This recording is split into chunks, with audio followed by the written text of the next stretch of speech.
Welcome to Stony Creek, located in wild and wonderful southern West Virginia, here in the heart of Appalachia, nestled between the Allegheny and the Blue Ridge Mountains. Join us as we explore a culture rich in history and historical landmarks, cooking mid-Appalachian style, gardening, DIY projects, and back porch sitting.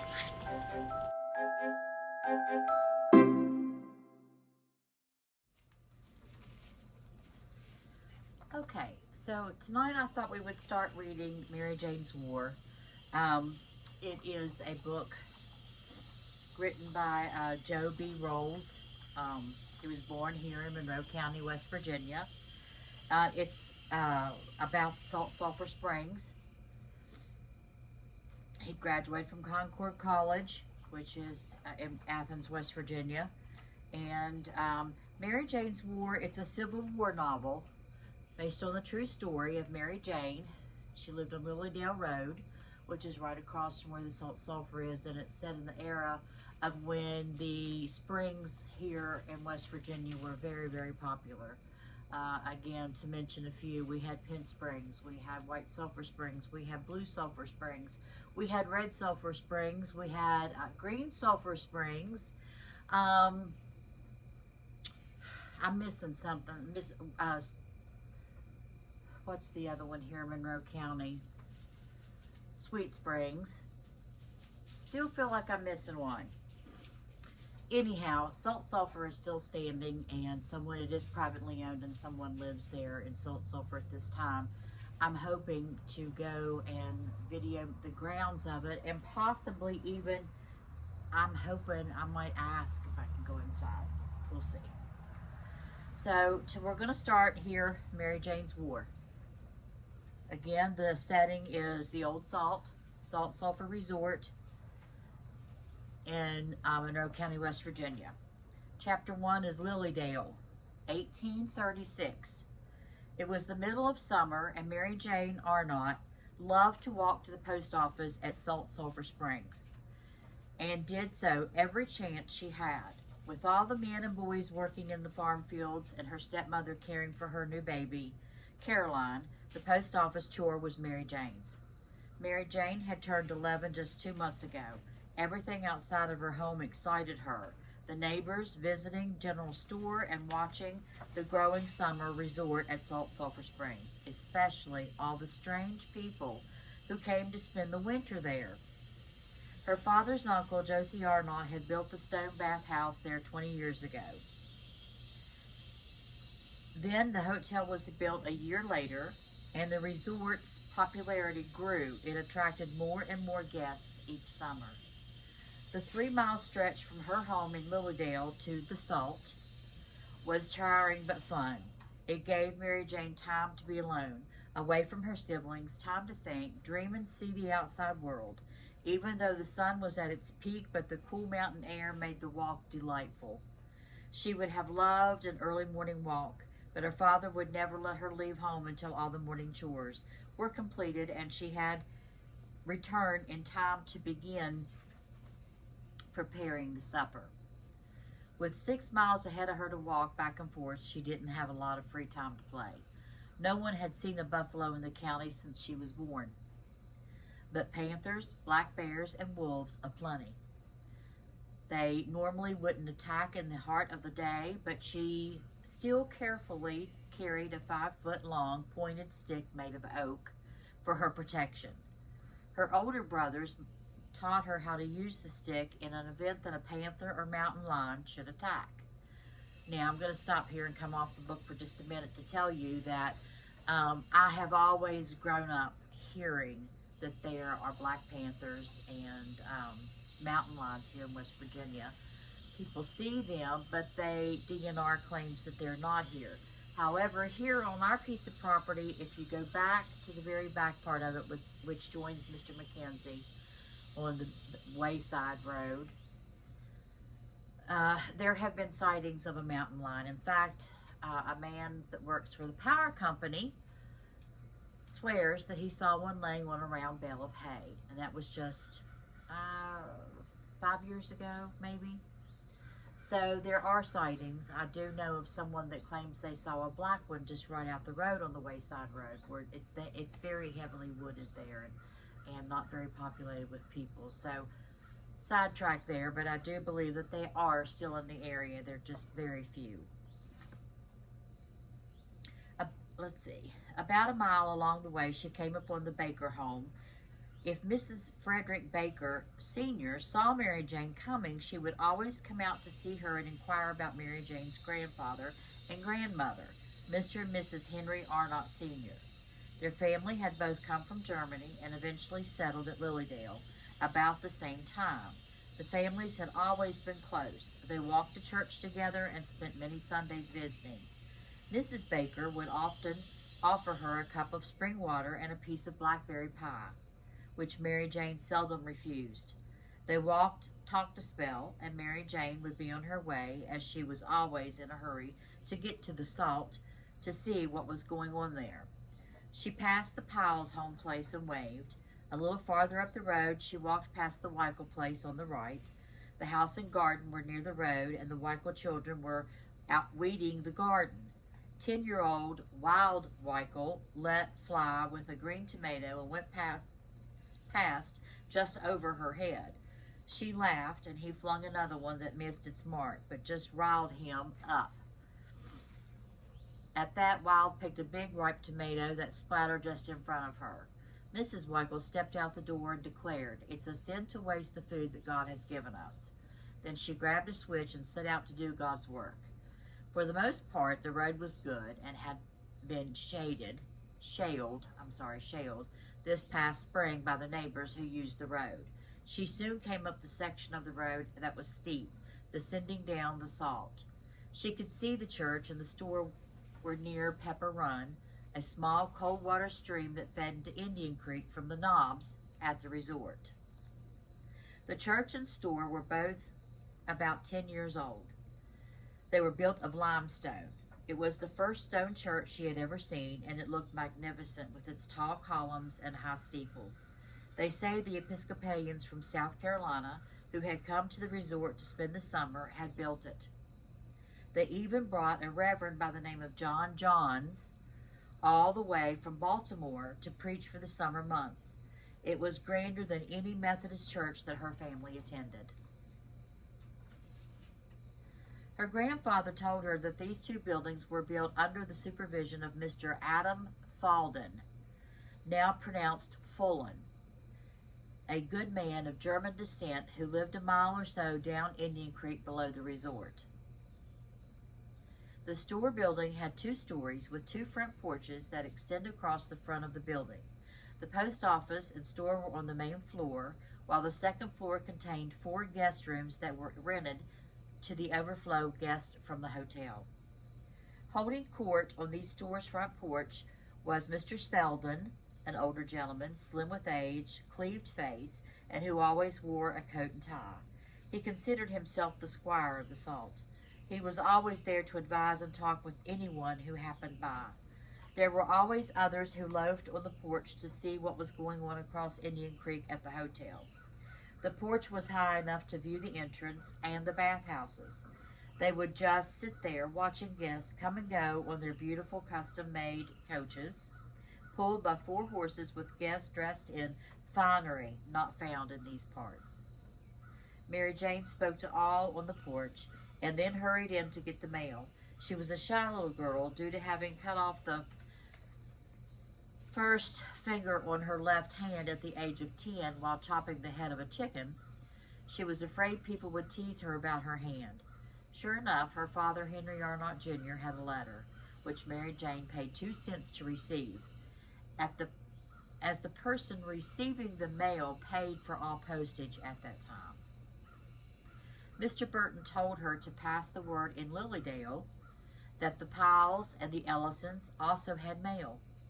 Mr. Burton liked to get all the mail out and collected so he could send the postage back to Covington with the mail driver on his next delivery, which was twice a week. Only then did the postmaster get paid. Mary Jane then bought some baking powder and needles for her stepmother. There were also a new jar of hard candy on the counter, and it wouldn't do just to buy a couple of pieces, as she had 9 brothers and sisters who were still at home. It was either one for all or one for everybody or none, so she decided to pass on it. Back on the porch, she paused to hear any news to take home, as she surely would be asked at supper time that night. Mr. Selden had that lean, underfed look. He never married and lived with his uncle. God only knows if they did any cooking there. He had some education and the mannerisms of a gentleman. Even claimed to have read the law at one time, but never practiced it. In fact, he never seemed to do anything except occasionally trading to keep a few coins in his pocket. There was one thing that Mr. Selden was good at, and that was keeping up with the news. Some people, in teasing him, called Monroe County's only newspaper. Mr. Selden said that the hotel was asking for some good, well-fed and dressed mutton, as some of the guests had acquired a taste for it when they visited England. The problem was that it was hard to raise sheep in Monroe County due to the predatory wolf population. There had been a bounty on wolves, but the sheriff just announced an increase to $8 per head. That made it worthwhile to hunt and trap. The Erskine's Hotel on the hill above the resort rose fast as Mr. Phil Collins, master mason from the Valley of Virginia, had arrived to help speed up the work. He was also looking to buy a small farm down Lilydale Way. There also have some new school books at Shanklin's store in Union, he said. I know one of them is called Pike's Arithmetic. He explained that there were public schools in the county now, but they didn't work so well. You see, the rich folks send their children to private schools and feel they shouldn't have to pay taxes for public schools. The poor people are too proud to send their children to a free school, so as a result, only about 10% of the children get educated. Mr. Selden urged Mary Jane to get her father to buy some books and get the older children to teach her. What's new at your house? He asked. She said her 15-year-old brother, Cable Morgan Arnott, was sick and not doing very well. Her father said that if he were not better by tomorrow, he would call a doctor. Mary Jane allowed that she better start home now, as it would be late afternoon by the time she got home, and the family would start to fuss if she were late. As she walked home, she started to think about a school. She hadn't been to school much, even though she would like to go. She actually went to school for a couple of months each year. Her brother, Zachariah Philip Arnott, is a good student, and her father sends him to Mr. Caldwell's private school in Centerville. Centerville is now called Greenville. Her brother gets the first schooling, and if there's money left over, then the girls get some schooling. If her grandfather, Henry Arnott Sr., had told her once, he had told her 100 times, that when he came to Lilydale, this road was already here. It had been made by hooves and buffalo that had taken the shortest route from Lower Indian Creek to the Salt to Lick Brine around the springs. The Indians also used this trail to get mud from the iodine spring to put on their wounds to keep down infection. Her grandfather had taken great pleasure over the years by telling stories of his family coming to Monroe County, although it wasn't Monroe County then. It was part of Greenbrier County until 1799. Grandfather's parents came from a place called Bavaria in Germany. The states of the Empire of Germany were at war constantly, and times were difficult.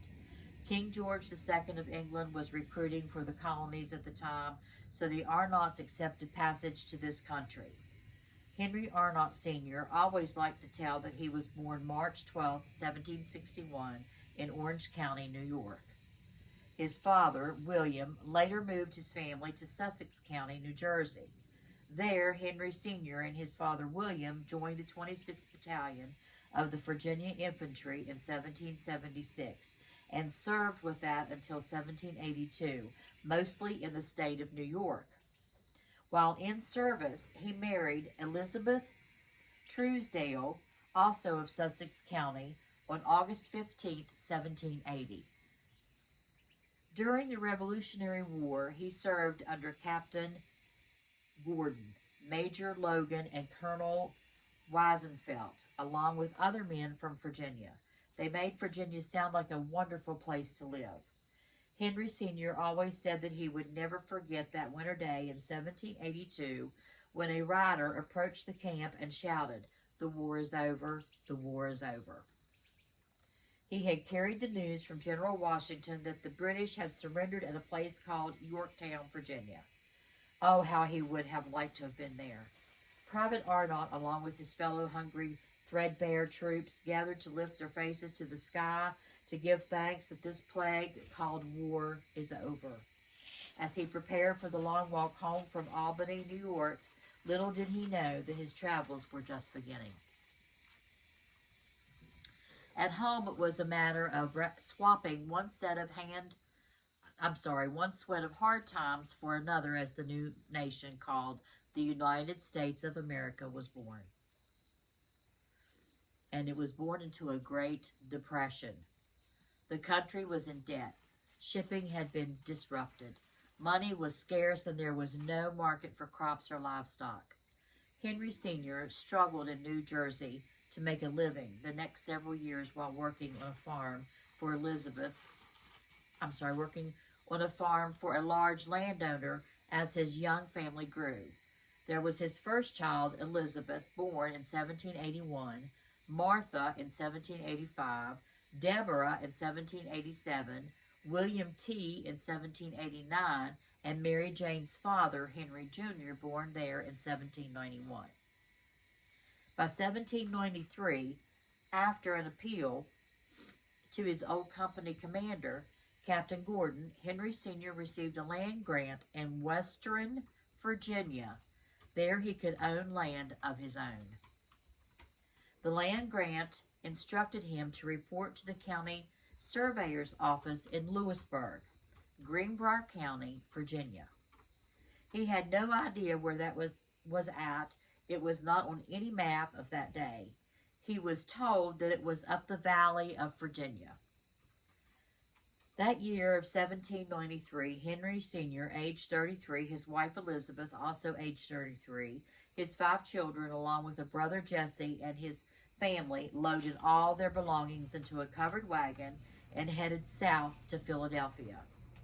They had no idea how far it was to western Virginia, but Henry had walked and camped all over the states of New York and New Jersey and had all the confidence that he needed to make the trip.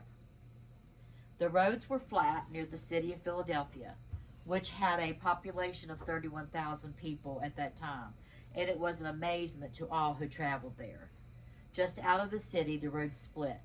One road heading west to Pittsburgh and the other road to southwest across the Potomac River at Harper's Ferry, and then up the valley of Virginia between the Blue Ridge Mountains on the south and the Unicus Mountains on the north. They joined up with other wagons for safety as they heard rumors of Indian attacks along the way. In the wagon train were others of German descent, headed for Greenbrier County, and they were Wesleyans of the Methodist faith, which gave comfort to the Arnotts.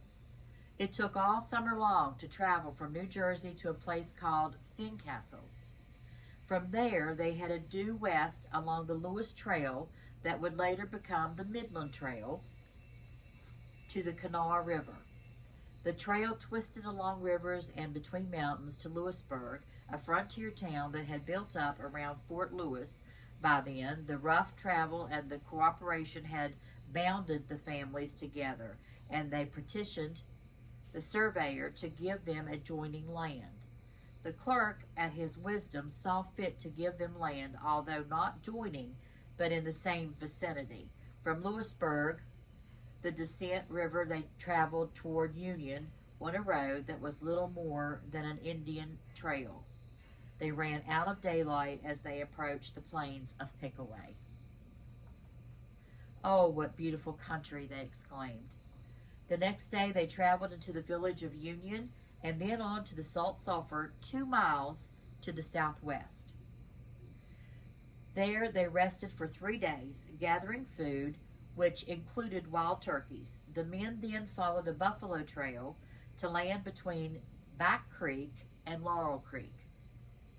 They found the location as Mrs. Frederick Baker Sr. lived in a cabin near there and showed the newcomers where the land was located. The place was called Lilydale. Henry Sr., back at the camp at the Salt, feasted on a smoked wild turkey leg and declared, "What wonderful land we have, although not large and flat as in the valley, but there are fields.